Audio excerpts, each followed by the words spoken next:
Hello everyone and hello from Tunisia. I'm going to switch in French today as well.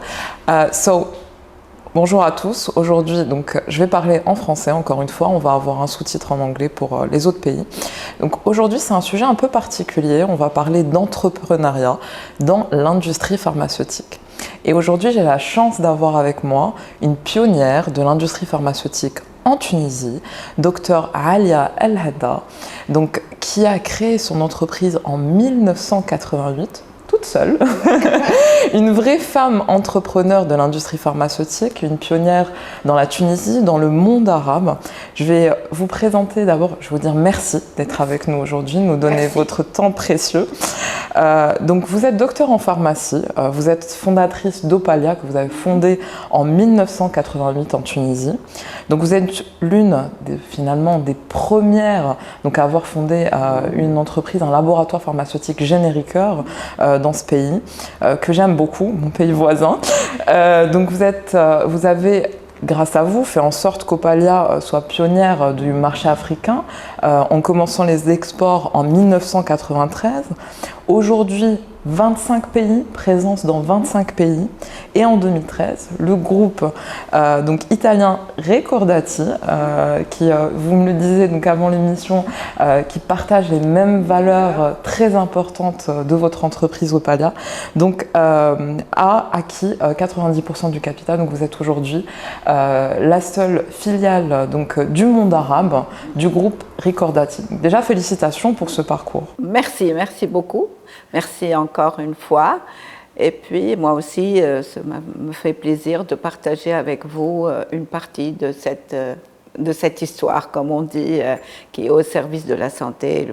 C'est une des choses les plus importantes actuellement, d'être dans le travail de l'autre.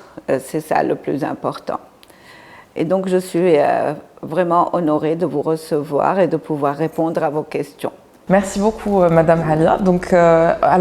Comme je le dis toujours en commençant la petite vidéo, on discute beaucoup avant de faire notre petite vidéo. Et en fait, aujourd'hui, on voulait aider un petit peu les personnes qui souhaiteraient peut-être se lancer dans un parcours similaire au vôtre. Donc, être entrepreneur dans l'industrie pharmaceutique, c'est quand même quelque chose d'extraordinaire.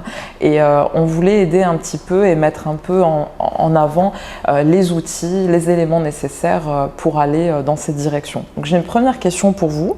Donc, en tant qu'entrepreneur, quels sont pour vous les outils vraiment nécessaires pour entreprendre dans l'industrie pharmaceutique aujourd'hui, quel que soit le pays? Bien sûr. Écoutez, avant tout, il faut porter des valeurs. Je le dirai et je le redirai à chaque fois. Ce sont des valeurs avant tout de don de soi. Le don de soi est extrêmement important dans le monde de l'entrepreneuriat. C'est-à-dire aujourd'hui être transparent, intègre, et être au service de l'autre fait partie des grandes valeurs d'une entreprise pour pouvoir la construire, surtout dans le domaine de la santé, évidemment. Et ce que je peux dire aussi, c'est qu'il faut porter des rêves et il faut porter des objectifs. Et aujourd'hui, se challenger soi-même et être au service de ce rêve, d'être au service de l'autre. C'est incroyable parce que ce que vous dites là, ce sont des outils humains. On dit toujours il y a des soft skills et donc avoir des valeurs et avoir des rêves. Donc visionner, visualiser ce qu'on voit. Merci beaucoup, je pense que c'est deux éléments très très importants. Ma deuxième question, ce sont par rapport au challenge. Alors quand même, quand on est entrepreneur, on avait la discussion avant le record, la vie est pleine de challenges et le travail est plein de challenges. Mais ça, on le sait et on est censé être conditionné à cela. Donc quand on le sait, on le réceptionne de manière différente. Donc ma question pour vous est, quels sont les challenges aujourd'hui auxquels on est censé s'attendre en tant qu'entrepreneur dans l'industrie pharmaceutique et comment y faire face de la meilleure manière?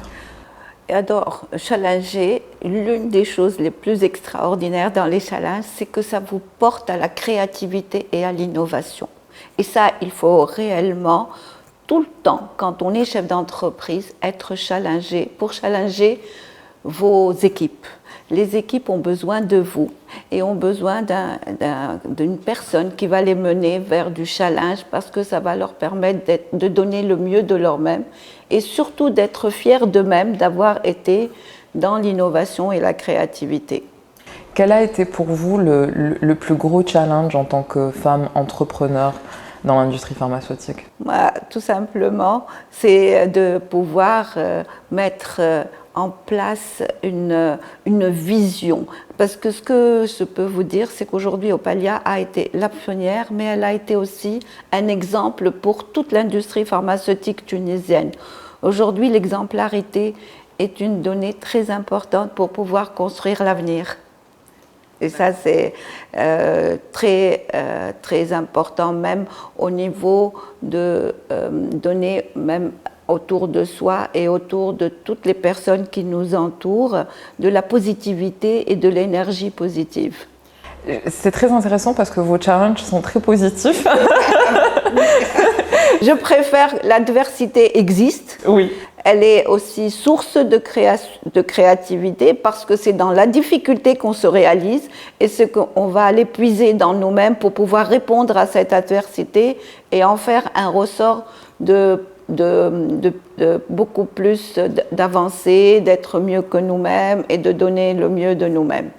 Et ça, ce sont les éléments les plus importants et les plus difficiles. Mais lorsqu'on sait qu'on a déjà une vision au préalable, donc votre message, ce serait justement d'avoir une vision au préalable, d'être préparé et de créer sa vision dès le départ. Tout à fait. To embrace the challenge. Tout à fait. Tout à fait. La vision. Réellement, aujourd'hui, ce qui est le plus important, c'est la vision. Et la vision essentielle de valeur, je dirais et je le redirai, valeur est donnée à l'autre. Donner à l'autre, même si ça ne se voit pas dans l'entreprise parce que vous êtes rigoureux, exigeant, discipliné, mais le plus important, c'est de donner à l'autre et c'est là que se construit une entreprise qui a du sens.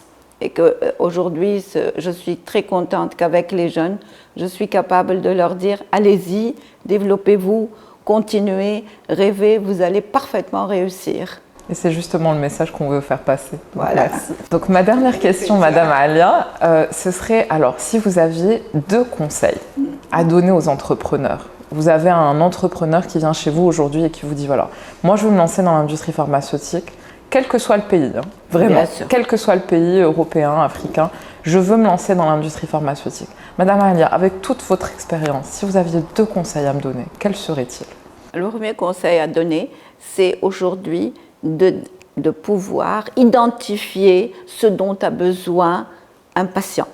Patient centricity, patient care, c'est identifier ce besoin et se mettre au service de ce besoin. Ça, c'est le premier conseil. Le deuxième conseil, c'est de s'entourer de personnes positives et de collaborateurs qui sont capables, eux aussi, de vous donner de l'énergie, de vous challenger. Parce que c'est vos collaborateurs qui vous challengent, c'est eux qui vous renvoient à l'image de vous-même. Et donc, c'est là les choses les plus importantes. S'entourer de personnes positives et être patient centricity, patient care. C'est excellent. Donc, identifier le besoin, donc toujours être vers le patient. Patient centricity, c'est l'une des valeurs principales des industries pharmaceutiques, mais il faut commencer par ça. Donc, on parlait de la vision tout à l'heure qui est importante, mais aussi s'entourer des bonnes personnes. On parlait tout à l'heure d'énergie du fait, et je dis toujours embrace the energy of people so we can develop ourselves. Et en fait, c'est ça aussi. Donc, toujours s'entourer des bonnes personnes, de la première jusqu'à la dernière. Absolument. Et ça me rappelle un manager en Algérie d'une industrie pharmaceutique qui a créé comme vous aussi, qui disait toujours on ne peut pas apprendre aux gens à être de bonnes personnes, mais on peut leur apprendre les skills et à apprendre à travailler. Je dis toujours que vos collaborateurs eux-mêmes sont votre miroir. Ils vont vous challenger vous-même et vous allez leur rendre d'une autre manière.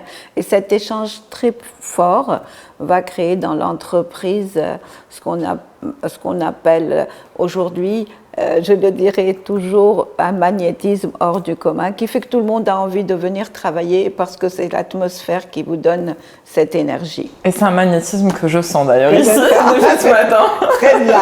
On n'a pas envie de sortir d'ici, à vrai dire. Je suis contente, ça me fait plaisir. Merci beaucoup, Dr Alia Neda. Merci pour votre temps et vos conseils précieux pour l'industrie pharmaceutique et pour les personnes qui souhaiteraient se lancer.